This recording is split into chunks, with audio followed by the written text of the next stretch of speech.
ವಿಶ್ವನಾಥ್ ಗದ್ದೆಮನೆ ಅವರ ನೇತೃತ್ವದಲ್ಲಿ ನರಸಿಂಹರಾಜಪುರ ತಾಲೂಕು ಕಚೇರಿಯಲ್ಲಿ ಮನವಿ ಸಲ್ಲಿಕೆ.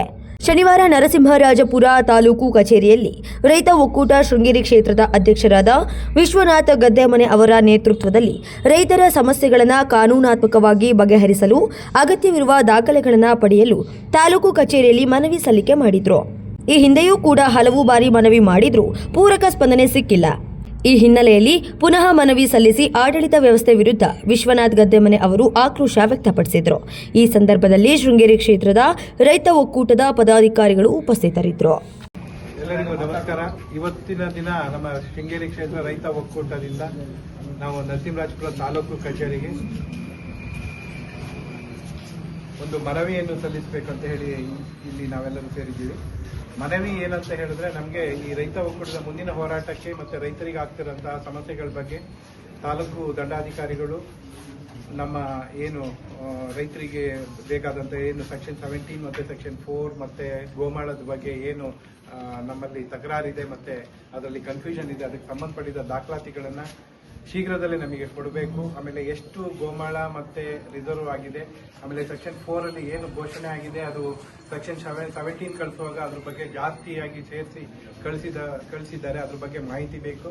ಅದೇ ರೀತಿ ನಮ್ಮಲ್ಲಿ ಸಿಂಪಲ್ ಪೋಡಿ ಮಾಡೋ ಸರ್ವೆ ನಂಬರ್ಗಳು ಅದರಲ್ಲಿ ಅರಣ್ಯ ಇಲ್ಲ ಅಂದ್ರೂ ಅದನ್ನು ಅರಣ್ಯ ಅಧಿಕಾರಿಗಳ NOC ಬೇಕು ಅಂತ ಹೇಳಿ ಅದನ್ನ ಡಿಲೇ ಇಟ್ಕೊಂಡಿರೋದು, ಅದ್ರ ಬಗ್ಗೆ ಅವ್ರು ಮಾಹಿತಿ ಕೊಡಬೇಕು. ಮತ್ತೆ ನಮಗೇನು ಎಷ್ಟು ಸೆಕ್ಷನ್ಸ್ ಪೋಡಿ ಇದು ಏನು ಹಕ್ಕುಪತ್ರಗಳನ್ನು ವಿತರಣೆ ಆಗಿದೆ 1980 ಇಂದ ಈ ಕಡೆಗೆ, ಅದ್ರ ಬಗ್ಗೆ ಜಂಟಿ ಸರ್ವೆ ಏನು ಮಾಡ್ತಿದ್ರು ಅದರದ್ದು ಯಾವ ಸ್ಟೇಟಸ್ ಅಲ್ಲಿ ಇದೆ. ಅದೇ ರೀತಿ ನೀವೇನು ಜಂಟಿ ಇದರಲ್ಲಿ ಡೀಮ್ ಫಾರೆಸ್ಟ್ ಮತ್ತೆ ಸೆಕ್ಷನ್ 17 ಮತ್ತು ಇದರಲ್ಲಿ ಸೆಕ್ಷನ್ 4 ಆಗಿರೋದು ಫಾರೆಸ್ಟ್ ಯಾವ್ದು ಇದೆ ಅಂತ ಹೇಳಿ ಒಂದು ಸ್ಕೆಚ್ ಏನು ಪ್ರಿಪೇರ್ ಮಾಡಿದ್ರೆ ಆ ಸ್ಕೆಚ್ನು ನಮಗೆ ಒತ್ತು ಕೊಡಬೇಕು.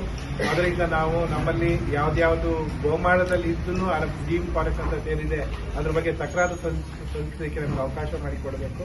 ಅದೇ ರೀತಿ ಸೆಕ್ಷನ್ 4 ಅಂತ ಏನು ಮಾಡಿದ್ದೀರಾ ಅದ್ರ ಬಗ್ಗೆ ಆಲ್ರೆಡಿ ಅಬ್ಜೆಕ್ಷನ್ ಏನು ಸೆಟಲ್ಮೆಂಟ್ ಆಫೀಸರ್ ಮುಂದೆ ಕೊಡಲಿಕ್ಕೆ ಅವಕಾಶ ತಪ್ಪೋಗಿರೋದ್ರಿಂದ ಆ ಅವಕಾಶನ ಮತ್ತೆ ರೈತರಿಗೆ ಮಾಡಿಕೊಡ್ಲಿಕ್ಕೆ ಅದ್ರ ಬಗ್ಗೆ ನಾವು ಮುಂದಿನ ಹೋರಾಟ ಮಾಡಲಿಕ್ಕೆ ಯಾವ್ದಾವ್ದು ಸೆಕ್ಷನ್ 4 ಆಗಿದೆ ಅದು 17 ಕಳಿಸಾಗಿದೆಯಾ ಅದ್ರದ್ದು ಸ್ಟೇಟಸ್ ಏನಿದೆ ಅದ್ರ ಬಗ್ಗೆ ನಮಗೆ ಕೊಡಬೇಕು ಅನ್ನೋದು ಒಂದು.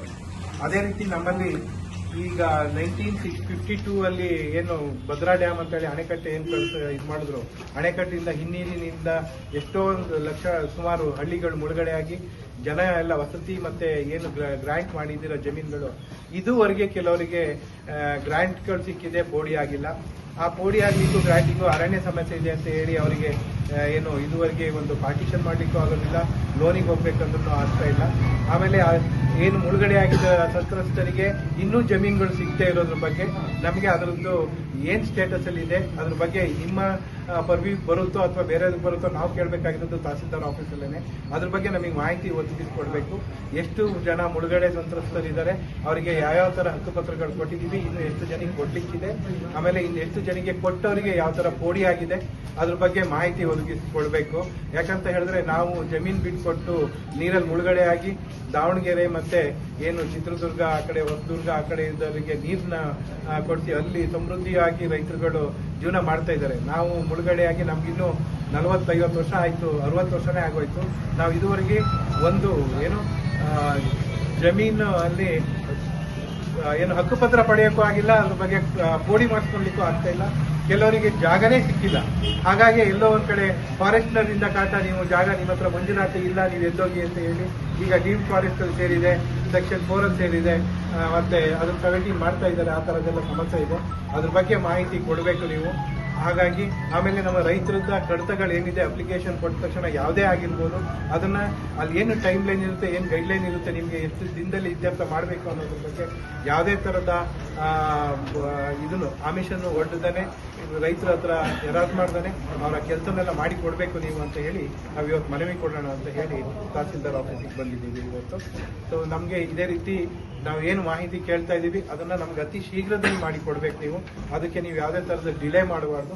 ಮುಂದೆ ಡಿಲೇ ಮಾಡಿದ್ರೆ ನಾವು ಮುಂದೆ ಈಗ ಏನು ಶಾಂತ ರೀತಿಯಲ್ಲಿ ನಾವು ಮನವಿ ಕೊಡ್ಲಿಕ್ಕೆ ಬಂದಿದ್ವಿ ಅದನ್ನ ಹೋರಾಟ ರೀತಿಯಲ್ಲಿ ಮಾಡಬೇಕಾಗ್ತದೆ ನಾವು. ಸೊ ಹಾಗಾಗಿ ನೀವು ಸ್ಪಂದನೆ ಮಾಡಬೇಕು. ರೈತರು ಮತ್ತೆ ಅಧಿಕಾರಿಗಳು ರೈತರು ಯಾವುದೇ ತರದ ಸ್ನೇಹ ಕುಟುಂಬದ ರೀತಿ ನಡ್ಸ್ಕೊಂಡು ಹೋಗಿ ನಮ್ಮನ್ನೆಲ್ಲ ಅಂತ ಹೇಳ್ತಾ ಅವರಿಗೊಂದು ಆರೋಗ್ಯ ರೀತಿಯಲ್ಲಿ ಒಂದು ಮನವಿಯನ್ನು ಕೊಡ್ತಾ ಇದ್ದೀವಿ. ಮುಂದೆ ಈ ತರ ಅದಕ್ಕೆ ಸ್ಪಂದನೆ ಮಾಡಲಿಲ್ಲ ಅಂತ ಹೇಳಿದ್ರೆ ನಮ್ಮ ಹೋರಾಟ ಬೇರೆ ತರ ಇರುತ್ತೆ ಅಂತ ಹೇಳಿ ಈ ಮುಖಾನ ಹೇಳ್ತಾರೆ.